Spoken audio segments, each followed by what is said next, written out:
पहाड़ों में बसे रामपुर गांव में रात के 9 बजे बजने को थे। गांव के हर कोने से एक अजीब सी घंटी की आवाज गूंज रही थी। पूरे गांव में सन्नाटा छा गया। हर घर की खिड़कियां बंद थीं और दरवाजों पर नमक की सफेद लकीरें चमक रही थीं। आर्यन अपने कमरे में था।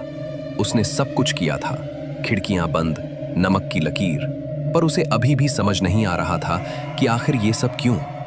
अचानक खिड़की पर दस्तक हुई। आर्यन की सांसें रुक गई। आर्यन पहचान गया, अनिल उसका दोस्त था जो पिछले महीने गायब हो गया था।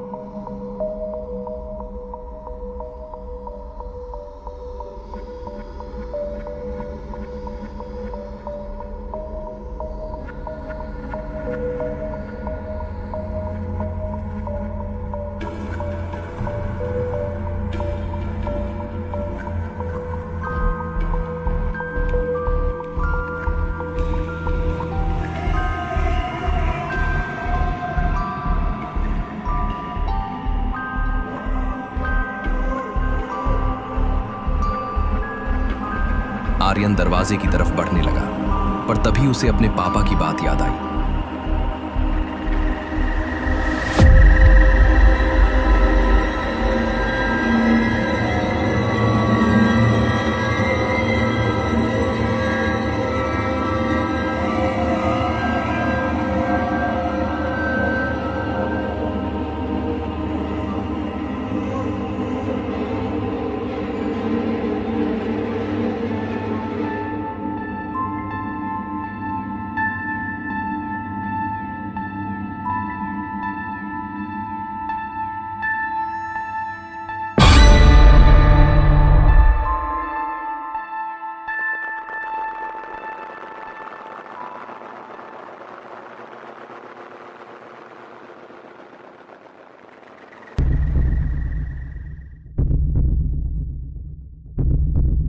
आर्यन ने झटके से पर्दे बंद कर दिए और अपने पापा के कमरे में भाग गया।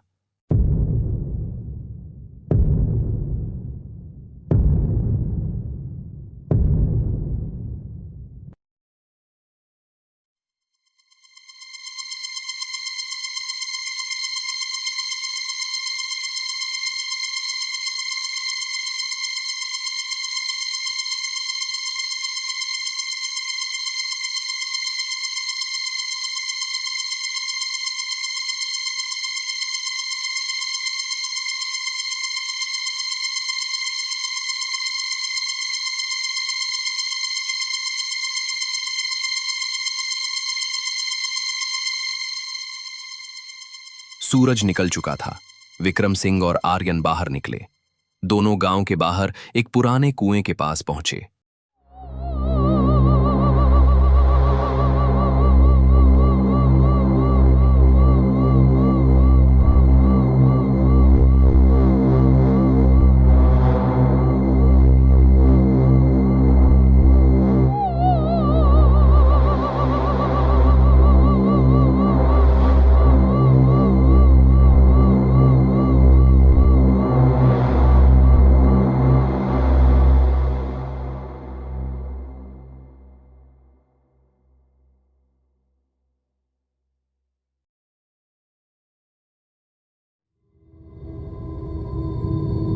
वो कुआं देखने भर से ही समझ आ जाता था कि वो कितना पुराना और कितना खतरनाक है। ऐसा लगता था जैसे उसकी गहराइयों में अनगिनत राज दफन हो, जिन तक किसी इंसान की नजर पहुंचना लगभग नामुमकिन था। उसके अंदर झांकने की कोशिश भर से दिल में एक अजीब सा डर और रहस्य जाग उठता था। ऐसा लगता था मानो अगर कोई सच में उसके भीतर झांक ले तो शायद वो सिर्फ पानी नहीं बल्कि सदियों से छुपे भयानक सच भी देख ले।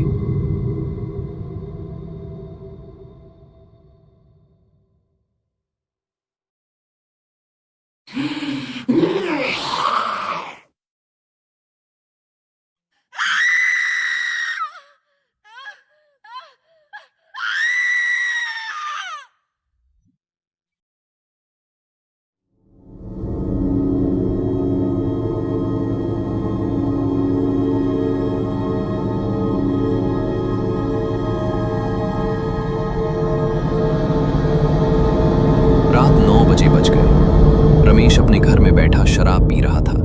उसने नमक की लकीर बनाई ही नहीं थी। रमेश उठा। ये उसकी बेटी की आवाज थी जो 10 साल पहले मर चुकी थी। रमेश, जो शराब में धुत था और अपनी बेटी को देखने के लिए तरस रहा था, दरवाजे की तरफ पड़ गया।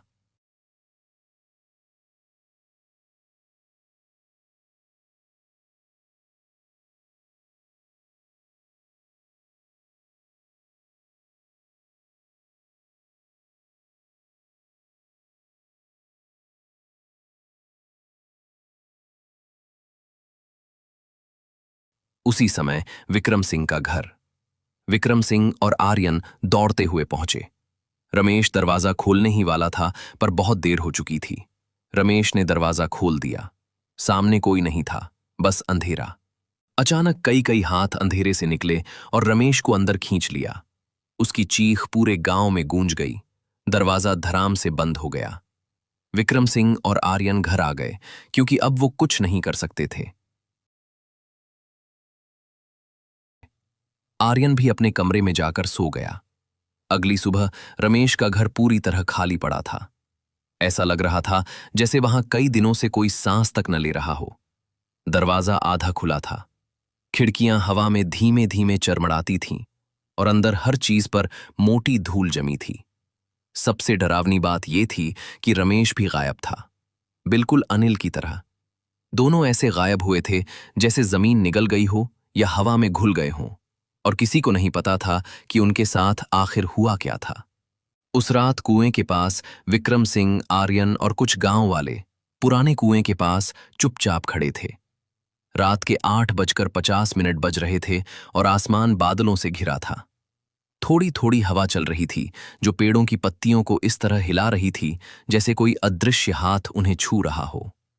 कुएं के आसपास घना अंधेरा फैला था और पूरा माहौल एक डरावनी खामोशी ओढ़े हुए था। सबकी नजरें कुएं की गहराई पर टिक गईं, क्योंकि आज कोई रहस्य खुलने वाला था। कुएं के अंदर विक्रम सिंह धीरे धीरे नीचे उतर रहे थे। कुआं बहुत गहरा था, नीचे सिर्फ अंधेरा था। जैसे जैसे वो नीचे जा रहे थे, उन्हें अजीब सी आवाजें सुनाई देने लीज। आखिरकार वो कुएं की तली में पहुंच गए। वहां पानी नहीं था, बस एक छोटा सा कंकाल पड़ा था, एक बच्चे का। ऊपर तभी रस्सी में हलचल हुई। 9 बजे घंटी बजने लगी।